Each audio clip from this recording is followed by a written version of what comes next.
$90 billion in investments aims to position Pennsylvania as a leader in artificial intelligence. A petition could determine if independents could cast ballots in upcoming primaries in Pennsylvania.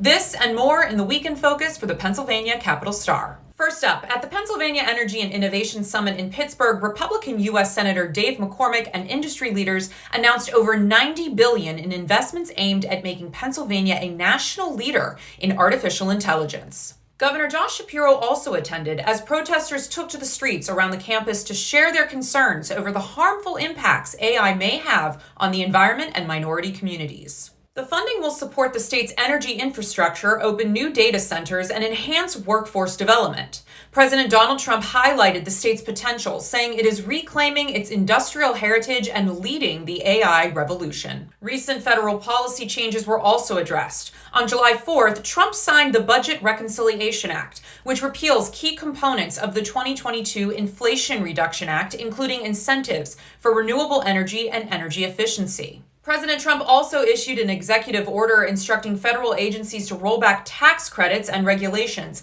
favoring wind and solar energy, shifting back towards traditional energy sources. Critics argue that this move could eliminate savings for consumers and increase dependence on fossil fuels. Want to support Pennsylvania Capital Star? Sign up for our morning newsletter, like and share this post, or become a donor to help support independent journalism in the Commonwealth. Up next, 4 independent voters, including David Thornburg of Ballot PA Action, filed a King's Bench petition with the Pennsylvania Supreme Court on July 15th.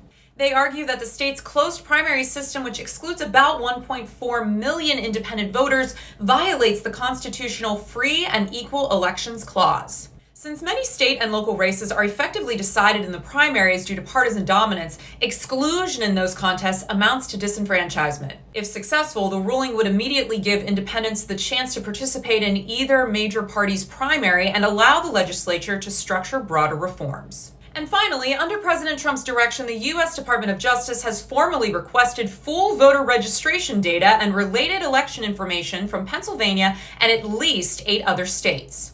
The Department of Justice wants voter rolls containing names, participation history, dates of birth, and sensitive data like Social Security or driver's license numbers. Earlier this year, Trump told Attorney General Pam Bondi to gather information on alleged, though unsubstantiated, election crimes and suggested withholding federal grants from non-cooperative states. Many state and local election officials across party lines are raising issues around privacy, legalities, and security. The Department of Justice did not respond to requests for comment. For the Pennsylvania Capital Star, I'm Natalie Bencavanga, and this is your Week in Focus.